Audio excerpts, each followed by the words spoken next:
বিশ্ব রাজনীতির বুকে এমন এক মহাকাব্যিক পরিবর্তন ঘটছে যার ঢেউ দুলছে পুরো মধ্যপ্রাচ্যকে। একসময় যে অঞ্চলটি ছিল পশ্চিমা সাম্রাজ্যবাদী শক্তিদের খেয়ালখুশির খেলার মাঠ, সেখানে এখন বাতাস বদলে যাচ্ছে অতল গভীর থেকে। মধ্যপ্রাচ্য এখন আর আগের মতো নয়, এটি পরিণত হয়েছে এক নতুন নাটকের কেন্দ্রবিন্দুতে, যেখানে পুরনো খেলোয়াড়দের হারিয়ে যেতে দেখা যাচ্ছে, আর সেই শূন্যতা পূরণ করতে উদ্যত হয়েছে নতুন এবং আরও শক্তিশালী কিছু মুখ। এই পরিবর্তনের কেন্দ্রে যে দেশটি দাঁড়িয়ে আছে তার নাম ইরান। কিন্তু এই ইরানকে বিশ্ব যেভাবে দেখছে তা এক দশক আগেও কেউ কল্পনা করতে পারেনি। একসময় নিষেধাজ্ঞার কঠিন শিকল এবং সাম্রাজ্যবাদী শক্তিদের চাপে পিষ্ট হয়ে প্রায় পৃথিবী থেকে বিচ্ছিন্ন হয়ে পড়েছিল এই দেশটি। তারা ধরেই নিয়েছিল অর্থনৈতিক অবরোধ আর কূটনৈতিক চাপে ইরানকে চিরতরে নিশ্চুপ করে রাখা সম্ভব। কিন্তু ইতিহাস সবসময় তার নিজস্ব গতিপথে চলে।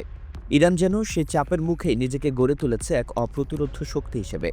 সুপ্রিম লিডার আয়াতুল্লাহ খামেনির নেতৃত্বে দেশটি এখন মধ্যপ্রাচ্যের বুকে এক জাগ্রত সিংহের মতো হিংস্র এবং মহত্ত্বাকাঙ্ক্ষী।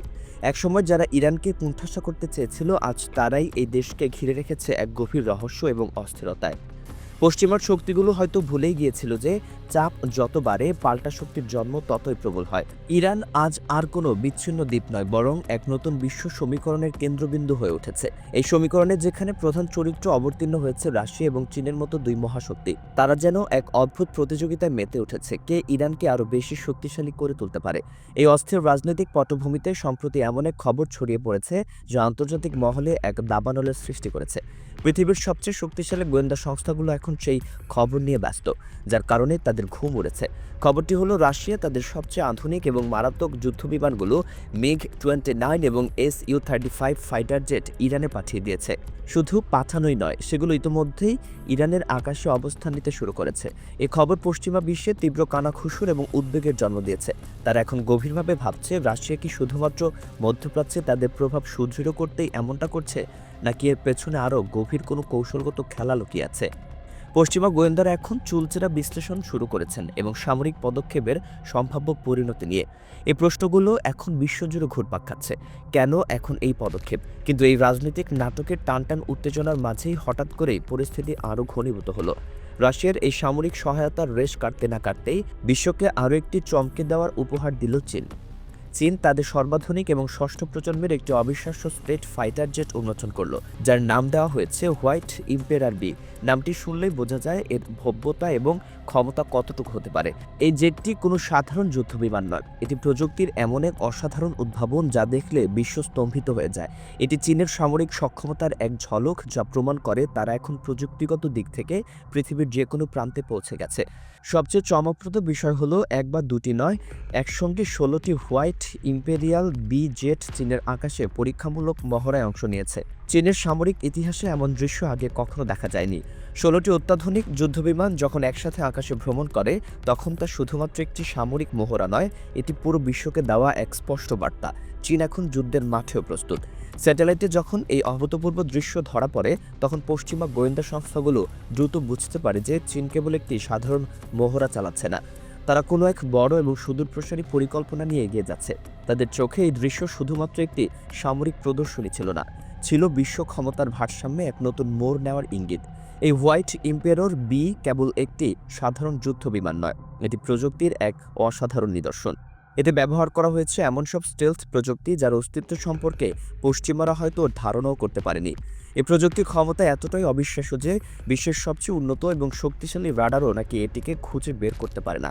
ভাবা যায়, আমেরিকা তৈরি বিশ্বের সর্বশ্রেষ্ঠ রাডার হয়তো এই অত্যাধুনিক যুদ্ধবিমানের অস্তিত্ব টের পেতেই অক্ষম। শত্রুর চোখের আড়ালে থেকে আঘাত হানার ক্ষমতা এই জেটকে মহাপুরুষের স্থানে নিয়ে গেছে।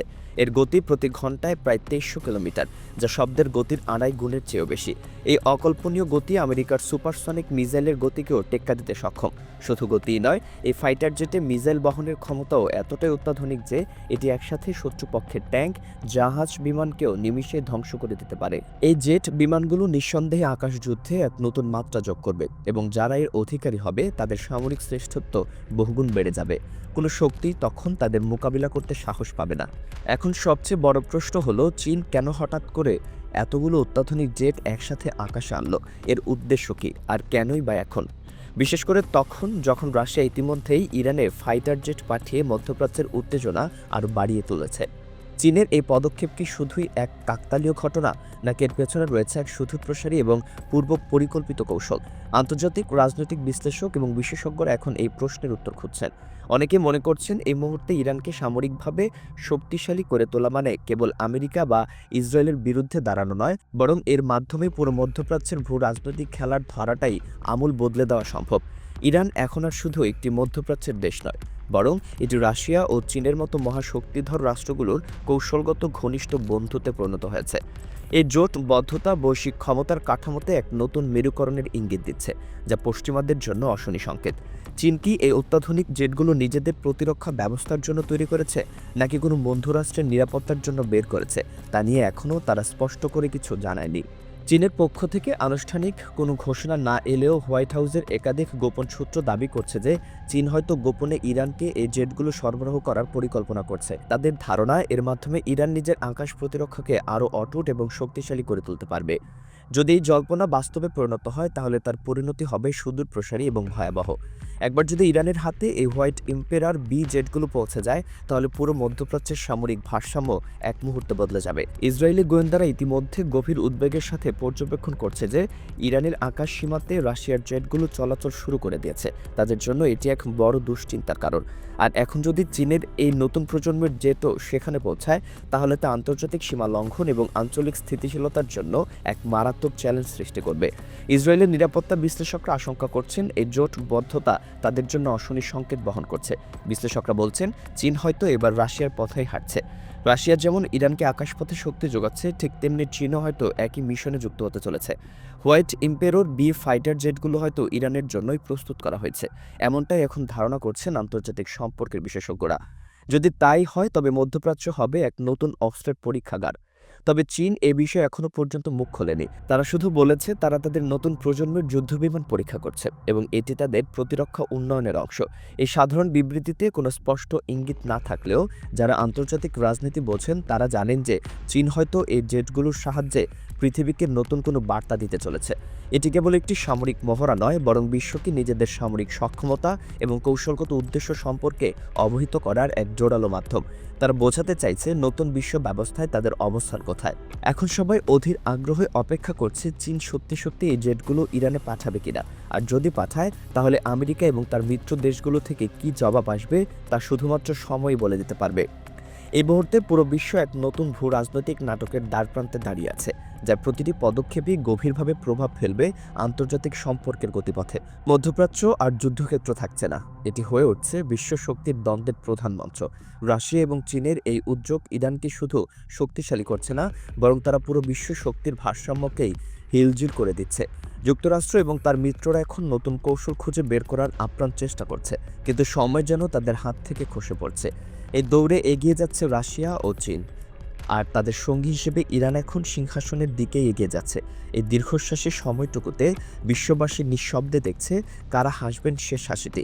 মধ্যপ্রাচ্যের মরুভূমিতে যেন ধেয়ে আসছে এক নতুন ঝড়, যার গতিপথ কেউ আগে থেকে বলতে পারছে না। প্রযুক্তি আর ক্ষমতার এই লড়াইয়ে যে জয়ী হবে, সে হাতেই থাকবে আগামী দিনের পৃথিবীর চাবিকাঠি।